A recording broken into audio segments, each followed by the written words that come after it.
At bumalik nga tayo dito sa Binondo dahil last vlog ko, marami kaming hindi nakainan at hindi na-try dahil nga naka 2,000 pesos challenge kami. So ngayon, may apat akong gustong itry kung hype lang ba or talagang masarap yung pinipilahan na mga kainan na to. So tara, samahan niyo ko. First stop nga natin is itong Binondo Bites. Maaga nga kaming dumating dito, kaya I think mga pangatlo kami sa pila. Pero tumagal din kami dito kasi kung ang isang tao ay o-order ng 4 or 5 order, parang dun din yung reason kaya nagtatagal Kaya humahaba yung pila kasi yung kalan nila, lutuan nila is 2 lang. And nasakto pa na nung kami na, another batch na yung niluto nila. So, another waiting time. Pero, nung natikman naman namin to, masarap siya guys. 150 pesos, 5 piraso. Ayan, 5 pieces. Fried xiaolong bao yan. And meron din silang buchi. Pero hindi namin na try. Ayan guys, fried xiaolong bao. 5 pieces, 150 pesos, and then yung lava buchi nila is 160 pesos.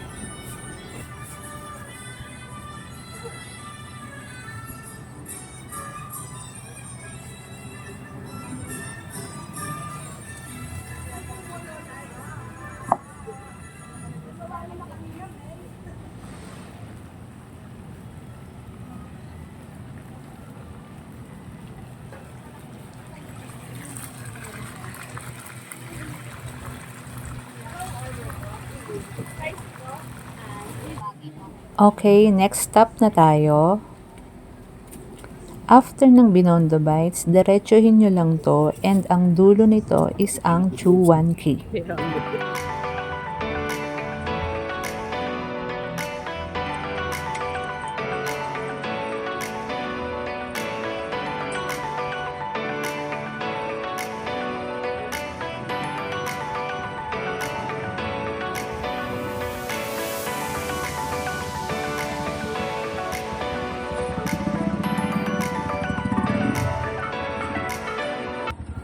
So, nandito na tayo sa oldest fast food dito sa Binondo, ang Chuan Ki.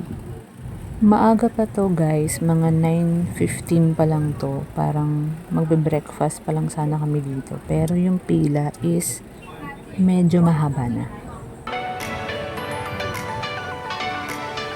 And here are some of their best sellers.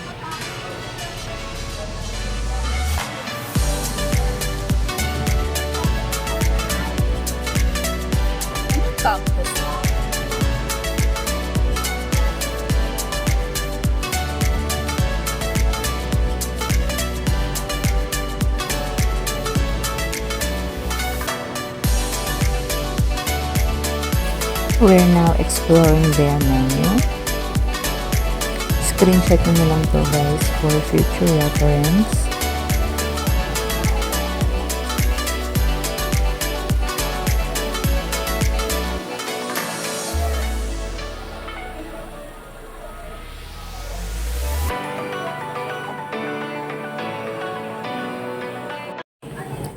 At tinawag na nga kami, hindi naman ganun katagal yung hinintay namin sa pila, no?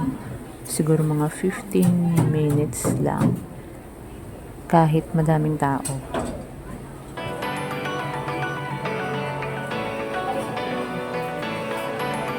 Salawa po. Ito pala. Ito nga pala yung in-order namin guys, ang beef wonton mami, siomai, hakaw, lechon kawali, and itong kiampong.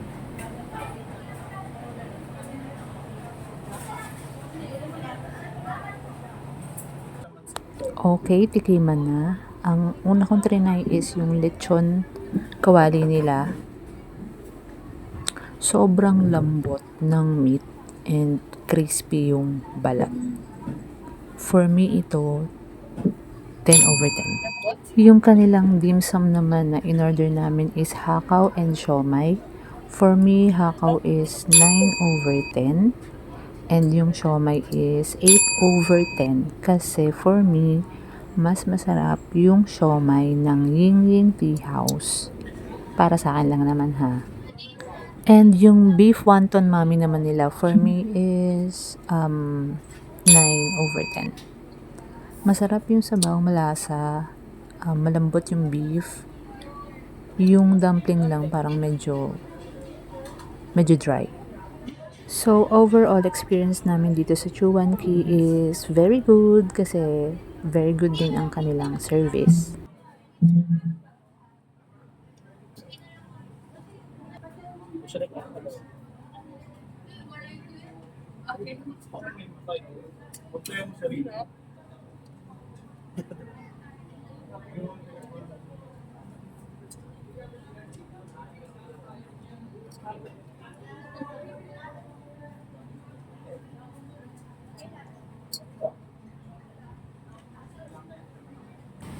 Okay, next stop natin guys is dito sa kabilang kalye lang to. Paglabas nyo ng Chuan Key, sa kaliwa lang. So, ito is yung Dongbei Dumpling. Puro tayo dumpling ngayon ah. Diretsuhin nyo lang tong street na to guys. Makikita nyo rin yung Dongbei Dumpling. Corner Yuchenko Street siya eh. Saan?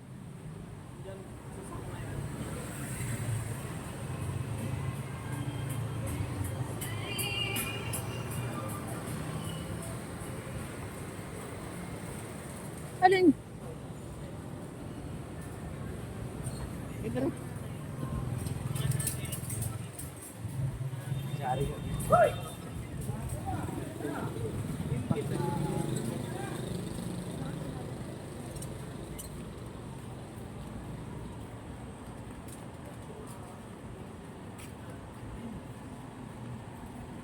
Dongbei. Dongbei.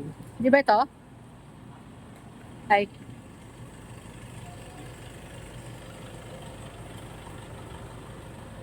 Ayan, yung may tao.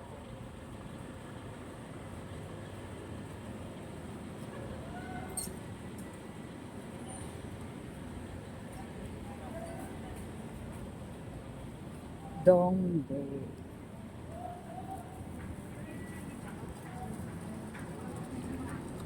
Dongbei Dumpling. In-order namin dito is yung kanilang bestseller na kuchay with pork xiaolongbao. 200 pesos, 14 pieces na yun guys. At mabilis lang din ang kanilang serving kasi siguro dahil wala pang masyadong pila nang dumating kami. Okay, taste test.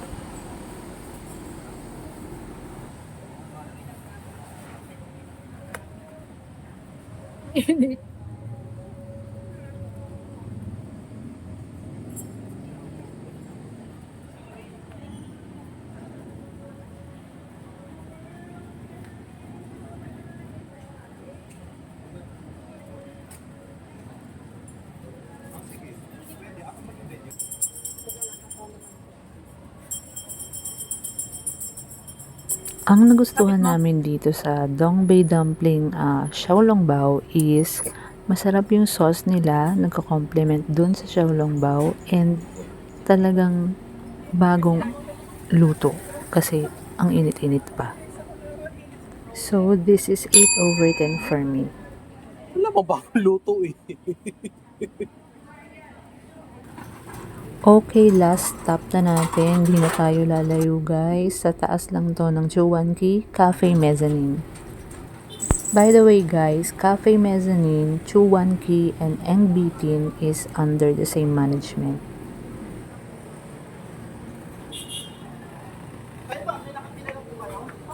May nakapila po dyan? Opo. Okay, sige. Pagka dumating na kayo sa... Ay, dalawa lang po kayo.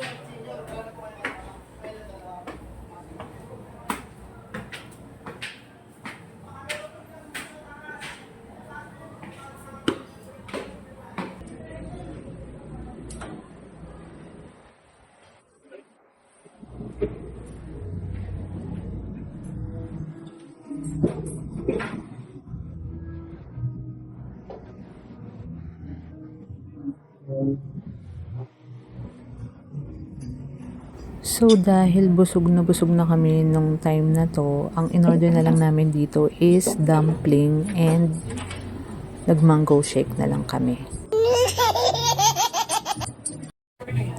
So, ito ang kanilang menu, guys. Screenshot nyo na lang.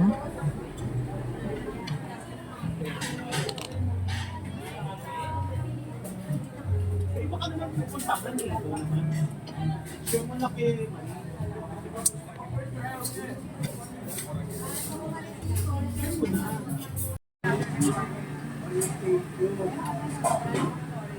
Ano sa walang daw? Naulong ba ulit? Ay, hindi pa ba? O, gusto mo ng hot coffee? Ay, magpakay ka na lang ako bigay. So, here's what we ordered. Xiaolongbao nila is 10 pieces and then itong hakaw is 4 pieces. Ulong ba? Ang price nila dito sa Cafe Mezzanine is parang mas mataas lang ng 10 pesos kaysa dun sa baba sa Chuan Cave. In fairness, no, parang mas masarap yung dumpling nila.